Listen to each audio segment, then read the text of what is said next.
everyone. Welcome, Hello. welcome to an honest look.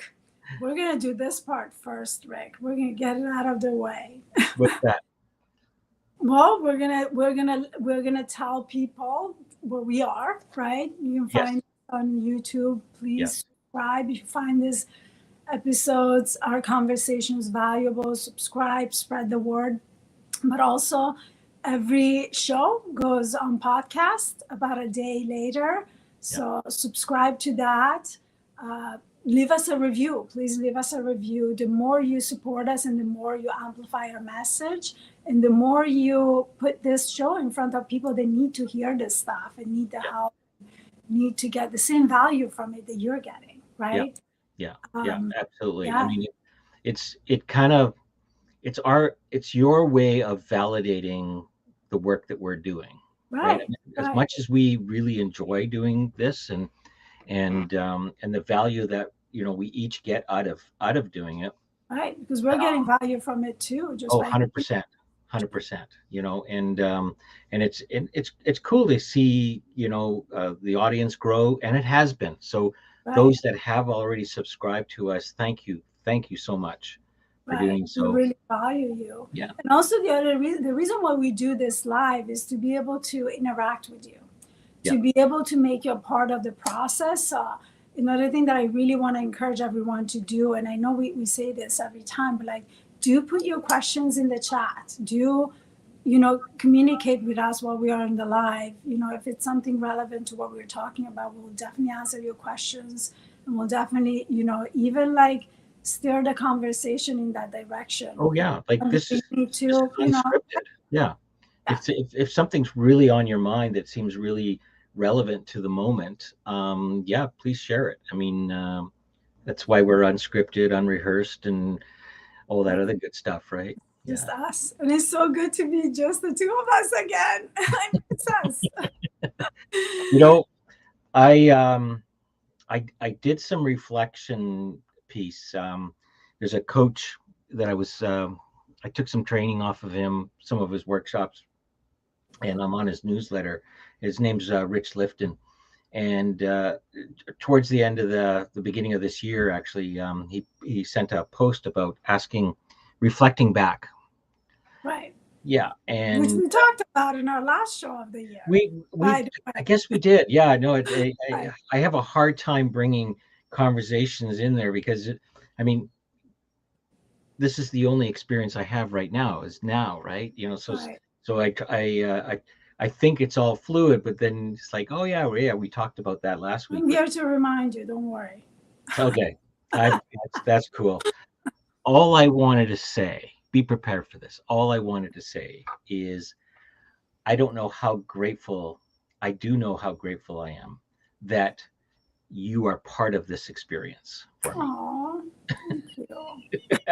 I'm sorry, but Thank I, you. I started thinking about all the things that we did last year, all the transitions and all the different things and, and the collaboration that we did.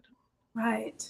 Right. I think is really a demonstration of how things could really be for anybody in businesses, anybody that's trying to do something in a partnership kind of a way. Is when you get two or more people dropping egos Right. and and just what's important and putting that always in front of us. Right. Um, you just never know what can be created. You just never know where it'll go, kind of a thing, right? I So would say you can really be surprised by what gets created, right? yeah, yeah, Right. yeah. Right. No, for sure. Mhm. So no, I just I don't think I say it enough to you, but Oh, thank you. I'm Thank very you. thankful for this opportunity because I am truly living one of my fantasies right now Right. in being a host of a show, being Right. host of a kind of Right. a radio show, kind of a The thing. feels aligned, right? Yeah, The feels like you can express what you truly believe in, and you can have an impact and you can help others, through a simple conversation that's a powerful one, right? Just it's a conversation that's a powerful conversations. yeah. And So, it's not necessarily the kind of conversation you would have with two friends or with your right, parents or things like that, right? there is something different in that. And and just before we get into the meat of the conversation, I just want to highlight that in about a week's time, I've been mulling over. It started back in November, mulling over a new approach to doing my workshops. Right. I used to have a very structured, complete outline, lots of slides, lots of information, and they were more like teaching. And it wasn't necessarily the kind of experience I wanted, particularly for the people that were participating. Right. So I've thrown everything away, Okay. you That's know, growth. I love that. and literally started kind of a fresh and new approach.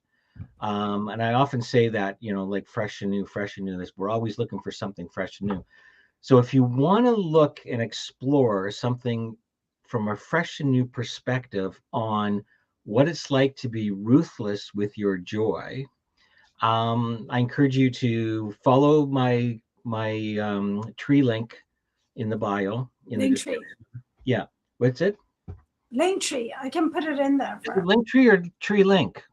it's link tree. Okay. All right. I'm Yeah. helping you out here, Rick. No, help me out. Help me out. It's the details that I sometimes miss, right? But anyways, yeah, look it up. There's lots of details in it. Just go to my to the thing that Link tree right here. Go in the chat. it's in the chat. Okay, excellent. All right, I appreciate that.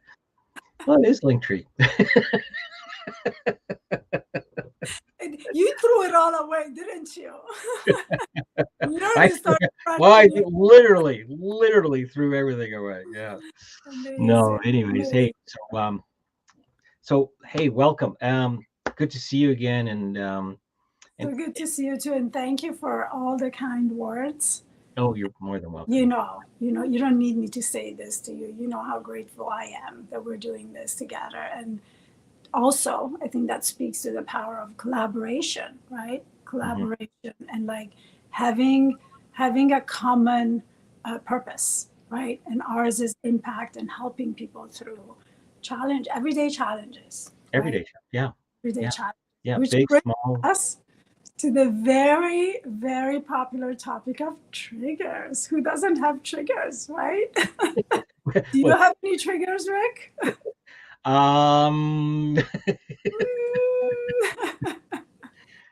We all have triggers. We all have triggers, right? The thing that, and it was interesting because I was on a coaching call this morning, and it kind of got into that a little bit. The fact is, it's how we label our triggers that kind of gets in the way a little bit, because there are triggers that serve us very well, and there are triggers that have a shitty feeling to them, right?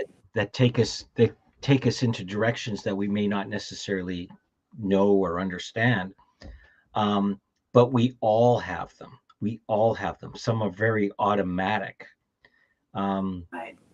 And if you want to. So I love that you touched upon the label aspect of it, right? Because triggers do have a negative connotation. The word trigger for most people has a negative connotation, right? But if we could speak to the other side of it, which is what you just touched upon, that they also serve a function, right? 100%. Yeah. And if that's very difficult for us to see because we immediately connect the label trigger to a negative connotation, there's an immediate reaction to the word, then we can just call them something different, right? I like to call them messengers because that's exactly what they are, right? Absolutely. So in that sense, whether a trigger is really annoying and makes you feel like crap, or the trigger is something that maybe pushes you to do something that is beneficial for you, right? No matter what, that trigger is serving the function of delivering a message to you, right? Yeah. It's telling you something. Yep. So it's not the trigger in on itself that is painful and annoying or whatever it is. is more your emotional reaction to it, right? Is That how you feel yeah, about the thing, the trigger, right? The thing that has set off that emotion, yeah, right? yeah. So that's really where the discomfort stems from, right? So if we can step back when we feel triggered, right? And we ask ourselves, okay, this person did this or talked to me in a certain way, and it just triggers the hell out of me, right? Instead of focusing on the fact that we're triggered, which is what we most naturally do immediately, we get really angry and we get into the story, right? We get into the what that trigger means and the person, and we start rehearsing all of that. We can just like pause for a moment, right? Recognize that that trigger has just, like started a whole emotional process within us that feels uncomfortable, right? Yeah. And feel that discomfort, and also recognize that that discomfort is also another signal that tells us the fact that it doesn't feel good is pointing us to something underneath that, right? And if we can look at what is underneath that, then we can get some real answers about ourselves, right? Mm-hmm. What about this makes me uncomfortable, right? What is the discomfort that I'm feeling? What is the feeling, right? It feels like crap in my body, right? You can start with your body. I think that's always a really good measure. It feels really tight in my chest or like in my stomach, or like I got all heated up and like angry, right? So it's, what is the feeling? It's anger. What is the feeling is, I feel, like as you dig deeper, you'll discover that it's one of few things, right?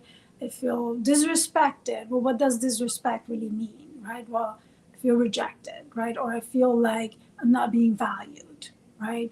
Or I feel angry. Even anger is never just about the anger. What's underneath the anger, right? It's yes, So, it always is. Yeah, yeah. so it is about really going down those stairs, right? Like of starting where the trigger is, noticing in ourselves the reaction, right?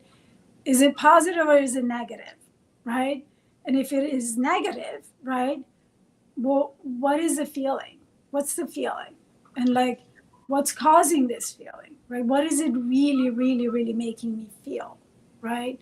And as we go down that, we discover that a lot of it has to do with some unresolved part of us that we may feel, like not good enough. We may feel like rejected. We may feel not valued, right? And it always leads to some It sort always, right. of belief, right? Belief. That we, Exactly. yeah. But Exactly. I just want to step back a couple of paces just to highlight. Because I was thinking about it just before the show, how easy and how natural triggers happen. So one of the things um, You're reading that too. It's sounds like not a different language, right. um, is is so I was on a walk this morning in a semi forested area, and it's like I'm just by myself. I'm with my dog, and it's quiet. It's early in the morning. I hear the birds chirping away, and all of a sudden I hear a snap of a branch. Mm, mm, Now immediately that my body tensed right up. right. Right. Now it's designed to do that. Right. And like you say, a trigger is just a message, right? So the I got a clear message immediately. Potential danger. That's the first thing that comes up. It's like, what is in the woods, right? Is it a cougar? Is it a bear? And we have them all over in our area, so it's not like I'm, um, you know, uh, immune to them in the sense of it's a plausible answer. It could also be a squirrel or a rabbit because there are also a bunch of them around Right. there, or deer. But that innocent little trigger is we're designed to pay attention to that. Right. So a lot of triggers are geared, if not all, are triggered are triggered because of pattern recognition that we have within us. Right. So something within our memory sparks it. So we recognize something, a snap of a twig in the bush, boom. Now our auto response system says adrenaline. Right. It's like, oh, what's going on, right? Right. So I'm hyper vigilant. I'm hearing a lot more clearer, right? I'm paying more attention. That's all designed within us Right. naturally. Now, the minute I started to realize what was really going on, understanding the situation, that defense mechanism that was automatically stimulated started to relax. Right. Right. And the adrenaline started to go through. I started to, breathe more deeply and started to relax. And that is how it works. Right. Exactly. Exactly, right? So they are triggers are designed to keep us safe in that sense, right? So and they're based on memory. They're based on pattern recognition. They're when you see something that looks like something that, like you said, anger looks like I mean, fear. let's even say like the brain snapping could be. Let's replace that with someone talks to you with a tone. With a It tone. feels Yeah, threatening to you, yeah, yeah, right? You don't like to be spoken that way, yeah, right? So yeah. I think that can be like something that every day we often experience. Absolutely. Yeah. You We, don't have twigs in New York? Like, it's like not as many. Not not as, well, you might have we may not potentially hear somebody them. hiding in bushes maybe, but it's like, No, but what I'm saying is that, what I'm hearing you say is you're talking about noticing, right? Noticing and recognizing that we're designed to just react, right?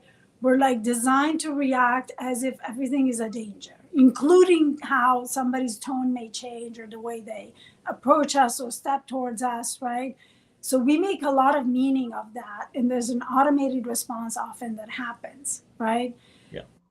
But the only way to kind of stop that cycle and not be at the mercy of the trigger is by noticing, by having awareness around how a trigger works. And, I mean, there could be times where that trigger is appropriate, right? Oh, 100%, but that's you understanding the situation, right? So getting clarity on what is real. Right. Like I know a lot of my friends are in the military and first responders, and gunfire is a trigger, right? Right. If you've come from war and various other things. But when you're in the city and, well, wherever you are, it's I would say 90% of the time it's a very safe environment. But when you hear a firecracker going off or some fireworks going off, it triggers a memory Right. that's related to potential danger. And the automatic response that happened at that moment back there will repeat itself Right. when you realize that, oh, wait a minute, it is just fireworks, I am safe. Then the system is allowed to flush back through again. Right. And it's designed that way Yes. because in a true danger, you do not want to have to think about or evaluate or any of that, right? You do want that immediate reaction in a true danger. Yeah. Like you want the trigger to have an immediate reaction, Yeah. right? Yeah. But in a way, we have overused that strength, right? And In then it a becomes way, the weakest. right? In a way, now it's our weakness because Yeah. we were, especially, with how we have evolved technologically and like the life is at a different speed than it was many years ago. Yeah.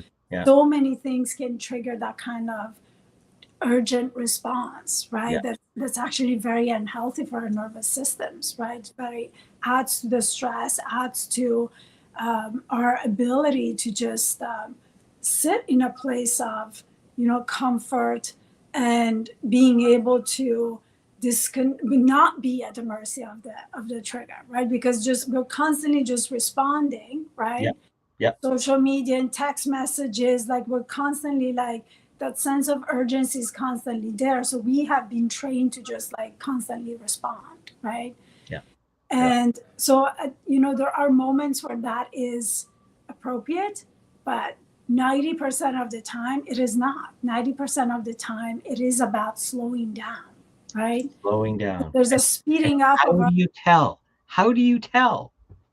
You just, how, yeah, well, you said it earlier, which I love. You pointed to, you can tell when you're wrapped up in it by the feeling.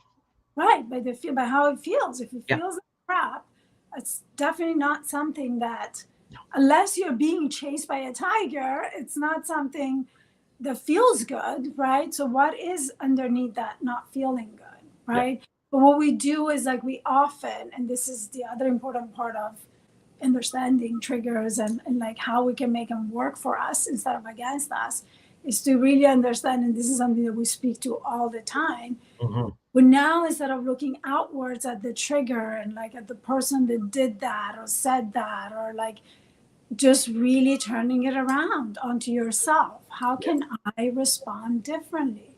Yeah. What is this telling me about myself? What is causing this feeling?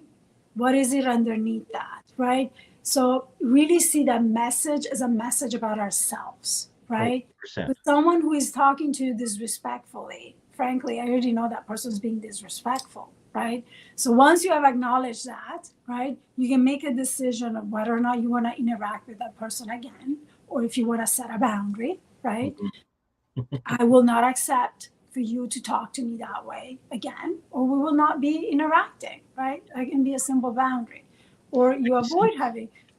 And I sorry to interrupt you, but what you just said though comes from a different space than the actual trigger response. It's a meaning that we make of. Well, yeah, because what I'm hearing from you is like when you say, you know, it's that slowing down piece. So when we're triggered by, let's just, like you said, the example of I don't like the way somebody's speaking to me, right? So it's triggering an emotion. I'm caught up in this particular emotion, right? Now, if I stay with that emotion, then it turns into much more than a Right, conversation, right, right? It's sort of, so now I'm taking a stand, I'm doing all this other kind of stuff.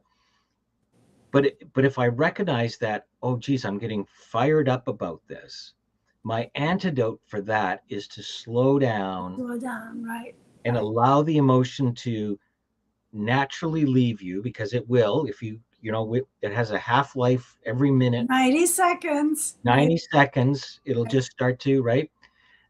From that point, that's when the you, idea of I need to set a boundary. right, you're This going, is how I'm going to respond to you. I really feel uncomfortable the way you're speaking to me right now, right, right. And which sounds that's a lot a good different point, than don't you ever talk to me like right. Such a good point you just made, right? that. Do Yeah. not ever, do not ever interact with anyone but Mhm. yourself, right? Maybe even avoid interacting with yourself when you're triggered. Yeah. When you are, because emotion, like emotion is energy in motion, right? So Yeah. that energy is responding to something of equal energy, Yeah. right? So in that moment where you're so charged up and emotional, that is not a moment where your brain is coherent enough for you to have a useful conversation, for Exactly. you to respond in the way that serves you best, Yeah. right? So really the number one step that comes after feeling triggered is that slowing down piece, is that like asking ourselves, do I really need to respond this way, right? What am I responding to? Is there like a clear danger, or is this just an emotional response? And if it is an emotional response, to really slow down and let it express, Yeah. let it be for a minute, right? Yeah. Because it naturally does lose some of that charge within 90 seconds, Yeah. right?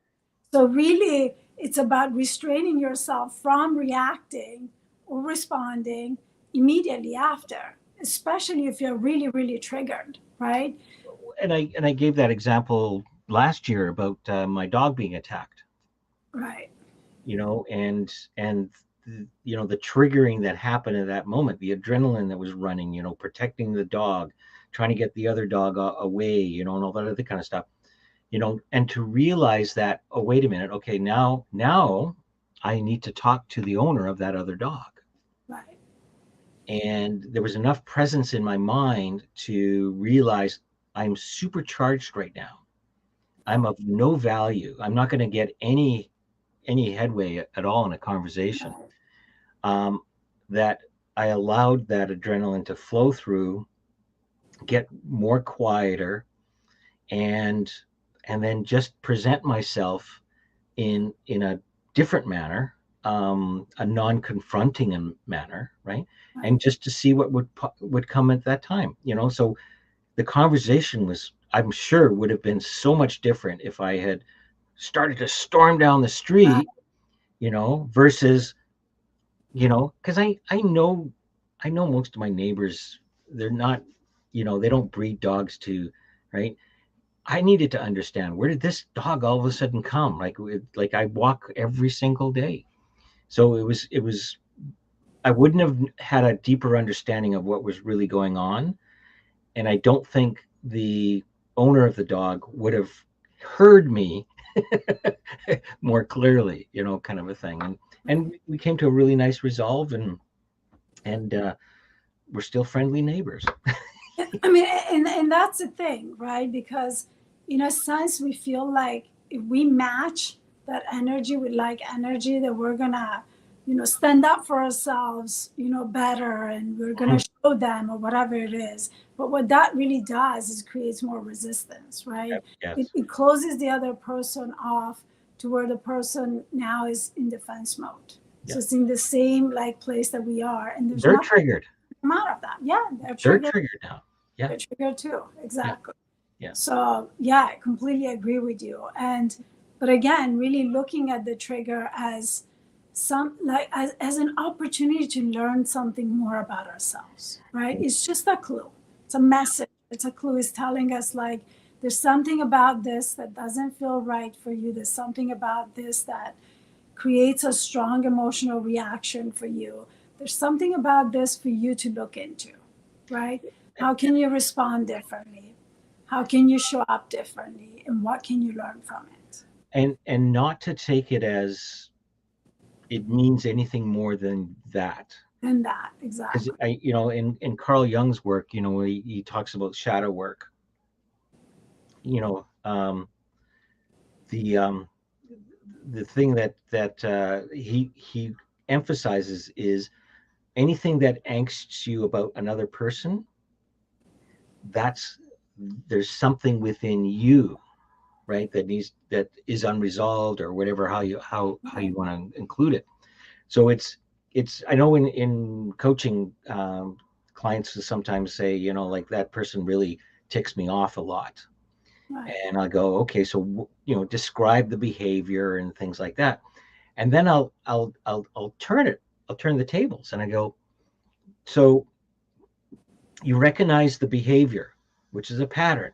Right. Only way you can recognize a pattern is because you have that pattern.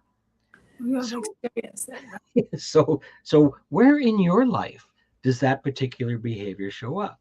Right? Right. It could be really something simple, like this person's always late and it just drives me crazy. Okay. And then I'll say, well, where does late show up in your life? I'm never late.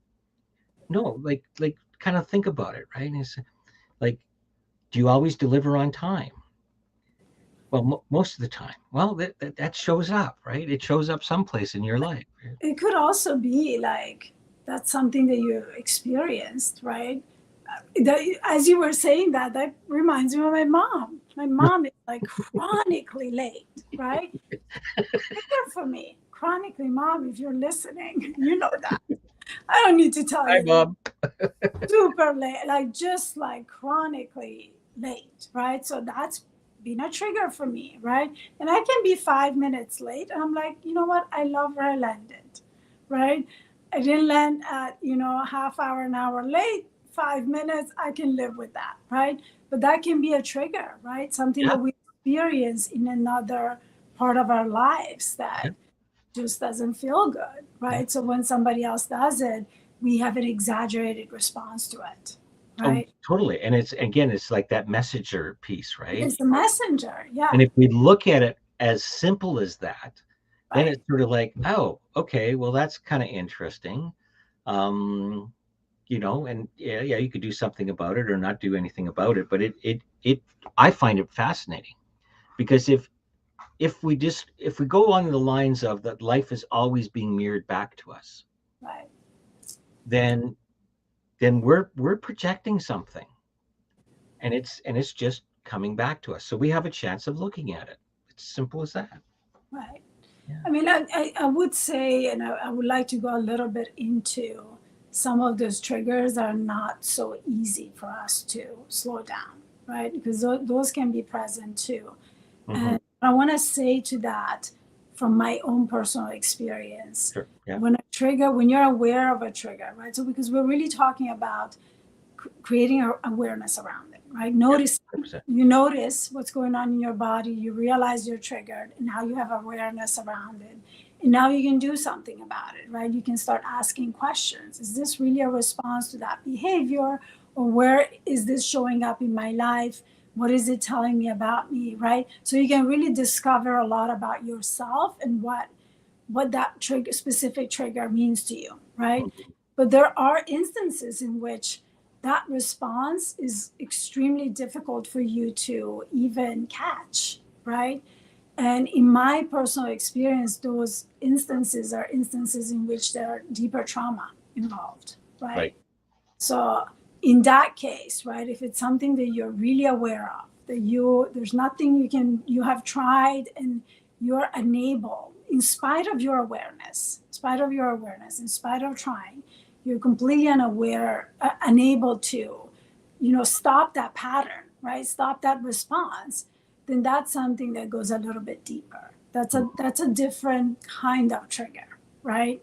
I mean, PTSD is one of those examples where something can trigger an extremely exaggerated response, right? Exaggerated Yep. for what we consider to be normal, right? And Mm-hmm. when you go look into that, there's trauma, this deep trauma that is stuck in there that the person truly doesn't have the ability to control, right? So now the trauma is controlling the person, it's Yep. controlling the Yep. response.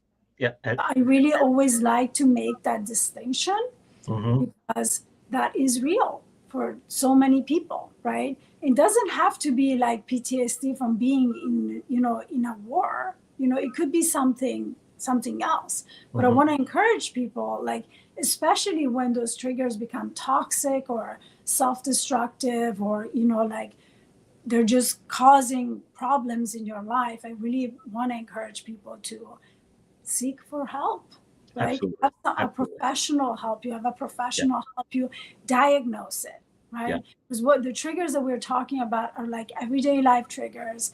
Some are going to be more or less difficult for people. We are all in different places in our journey, right?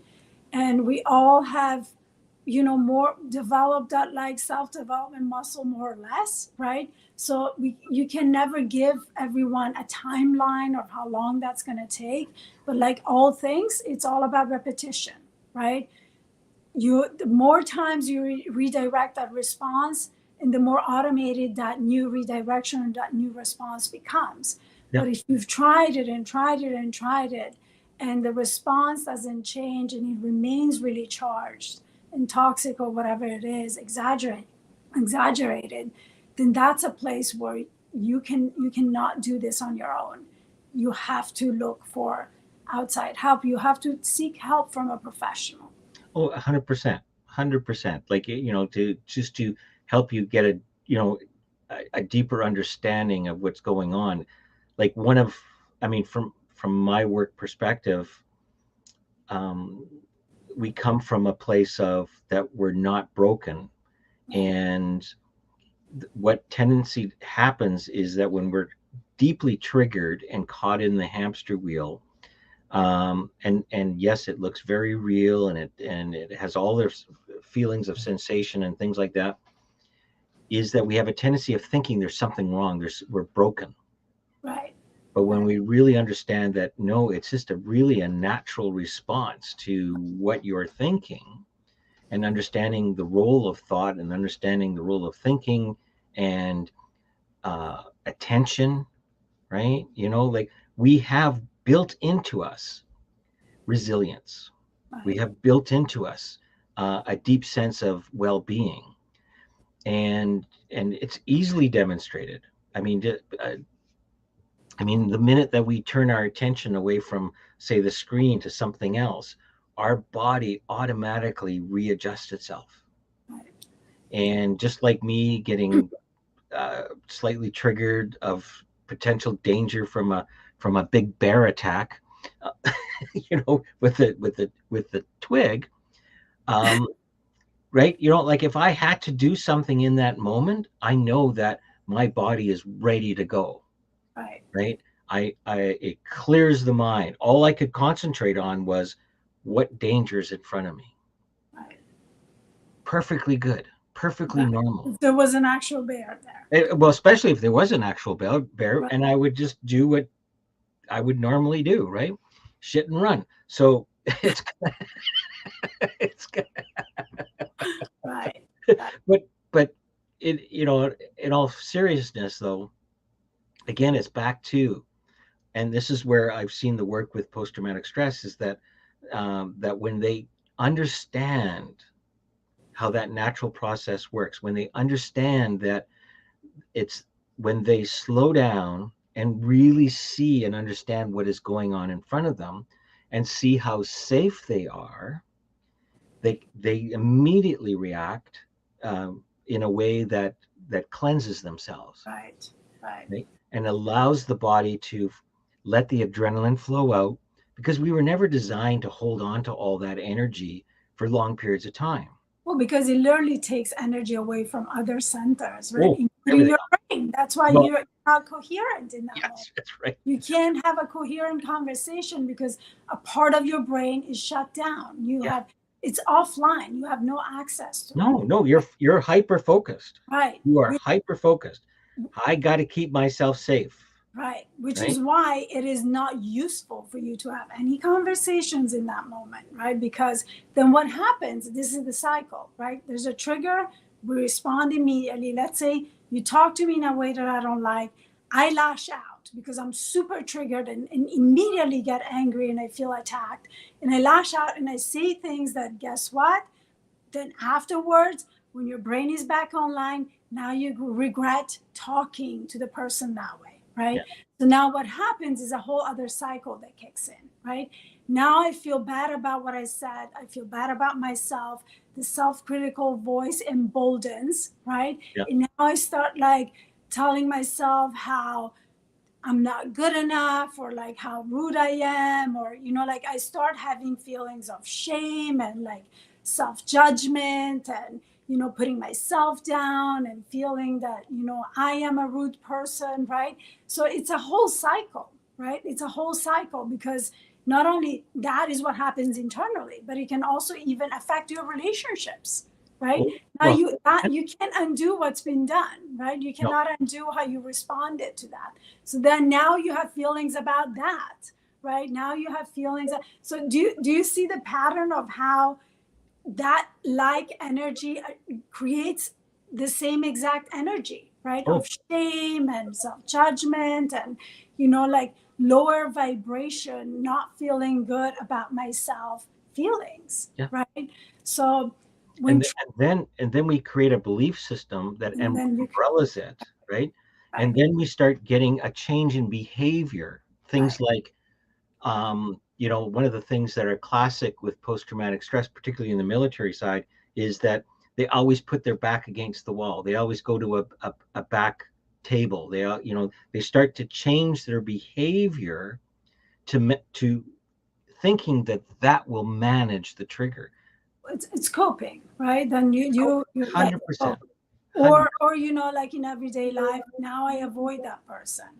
Now I no longer say hi to that person. Now I'm holding a grudge. Now it's just weird every time I see that person. Or, even worse, in your own personal relationships, right? It just chips away at the relationship because there's that you can't really undo it, right?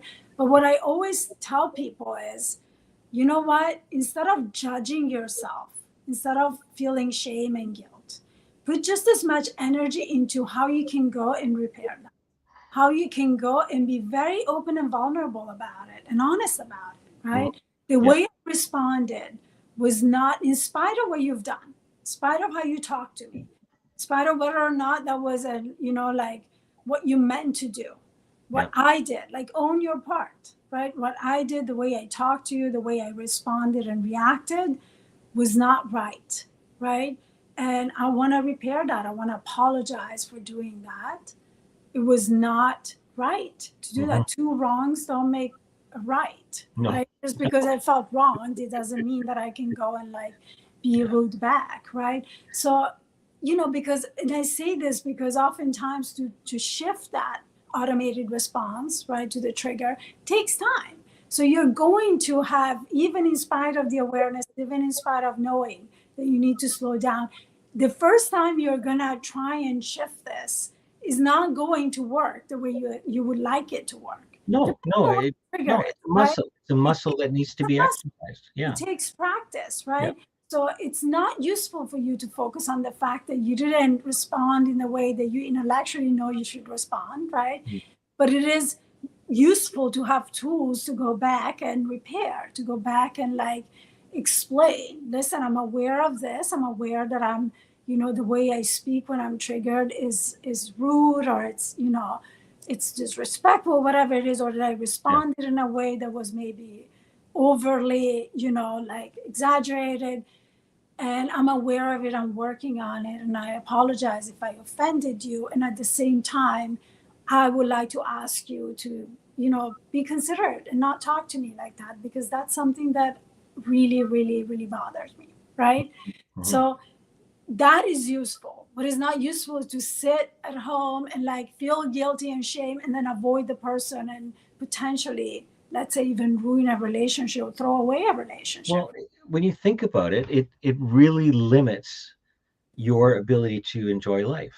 Right. Like, because you're starting to put what I would refer to as unhealthy boundaries, Right. Right.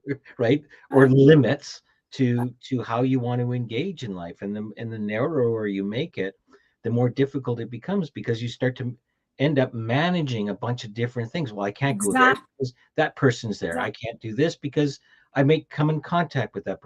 I want to go there, but so it really diminishes your experience of life. Right.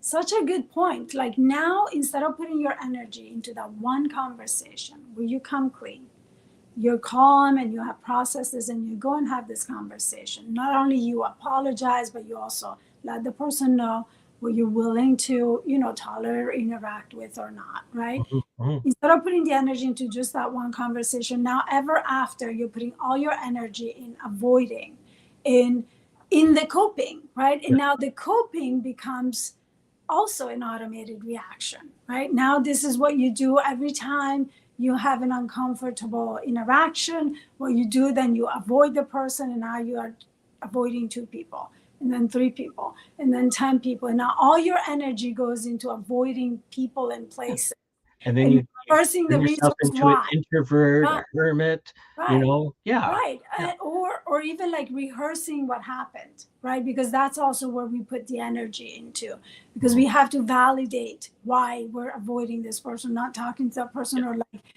completely blocking them or canceling them out of Yeah. our lives, right? Yeah. I know that this is very specific to a specific trigger or something that happens, but that's something that happens often, right? So now you're putting all this energy, all these parts of you into avoidance. That now becomes an automated way of respond to that situation, Yeah. instead of just really staying true to what feels right and truthful and authentic, right? There's no need to have shame around anything that we do, but there is a lot of power in owning our imperfections. There's a Yeah. lot of power in speaking to them, in voicing them, in being honest and vulnerable with Yeah. people, right? And with ourselves, and like recognizing that really perfection is something that you can really never achieve. because we are imperfect by nature. And there's beauty to that too. Yeah. Yeah. No, absolutely. Absolutely. I welcome anybody that, has any comments or questions regarding triggers and uh, Anything, and how they can be your friend.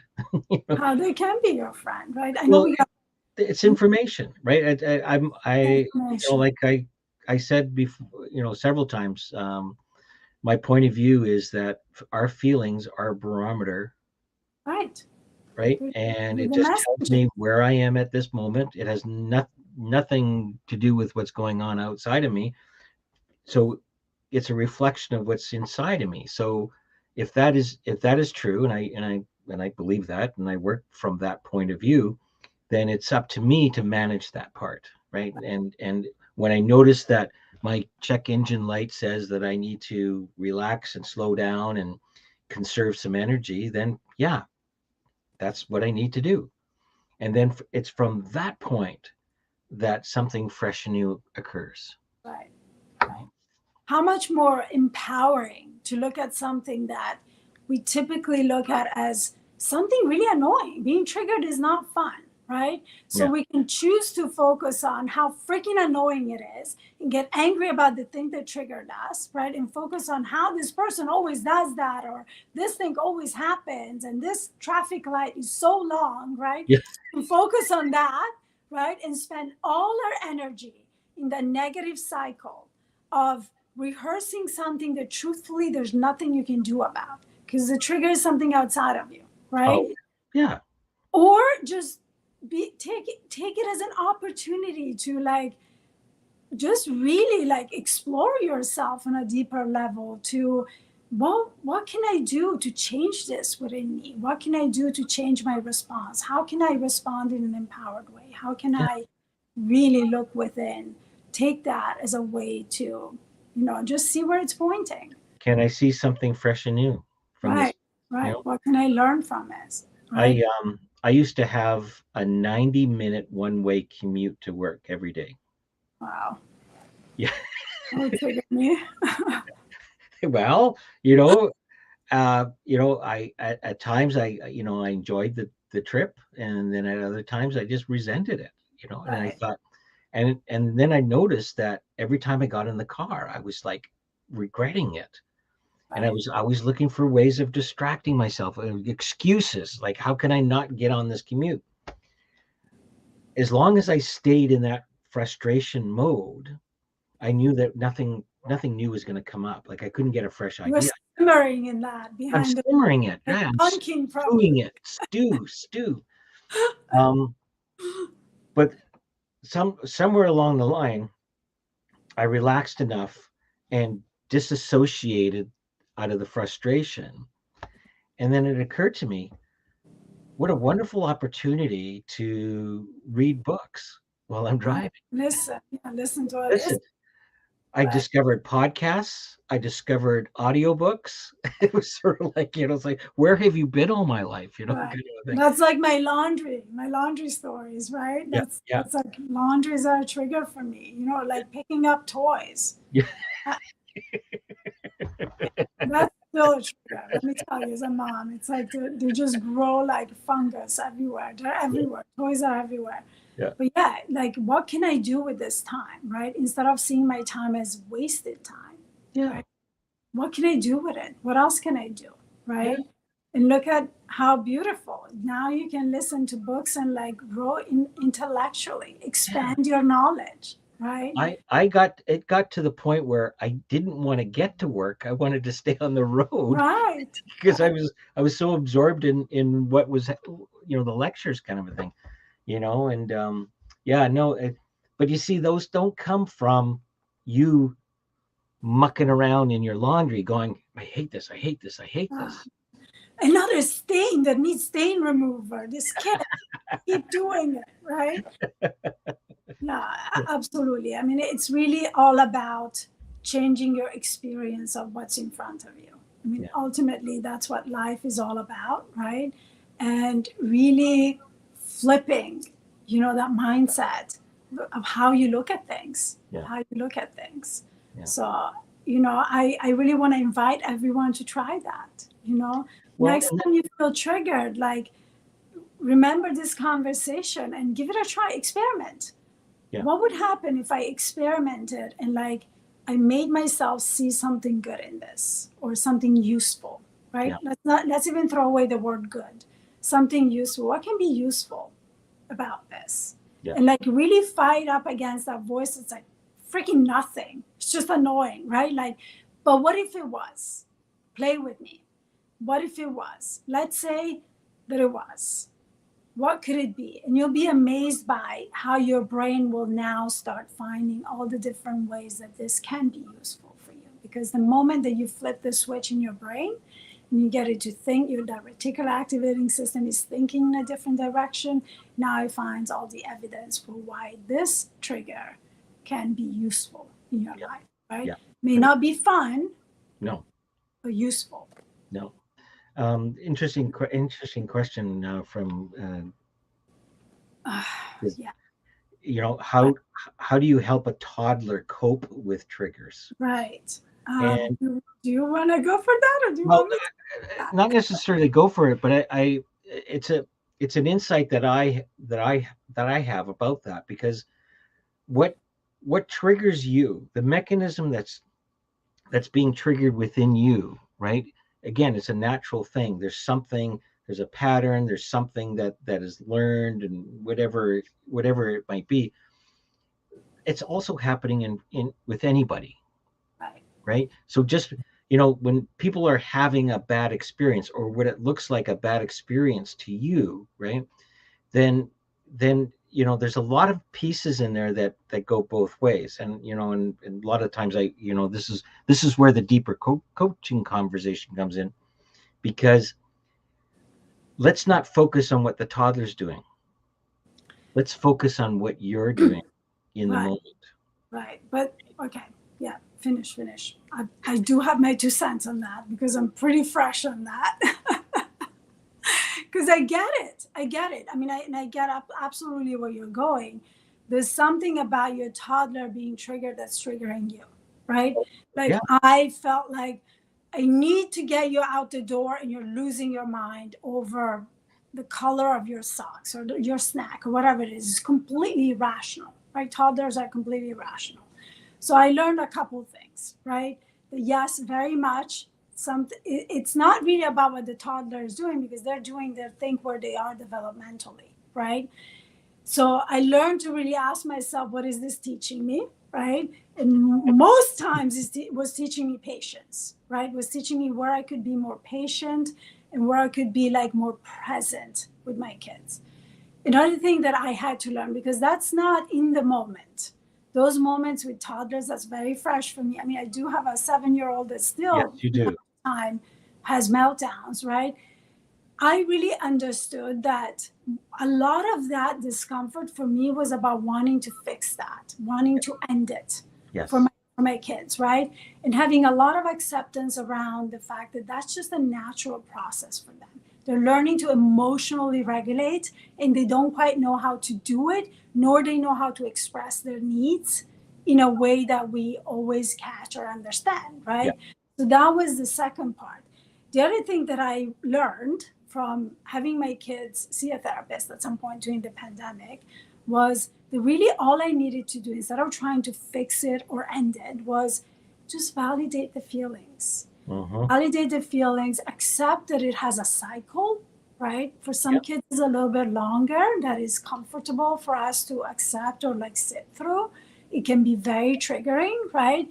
It's a cycle that has an end eventually. Yeah. My daughter would have 45-minute meltdowns, right? So that it could get really difficult through those 45 minutes, right?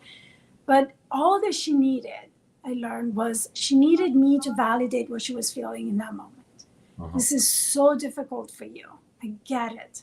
Make it okay for them to be angry instead of trying to Yeah. fix it, instead of telling them, stop doing that, right? Yeah. And making them feel safe, right? Depending on how old that toddler is, that validation piece is gonna come, either with language or with, like, just physical affection, or just perhaps even, and after you validate them, just let them run through that course, right?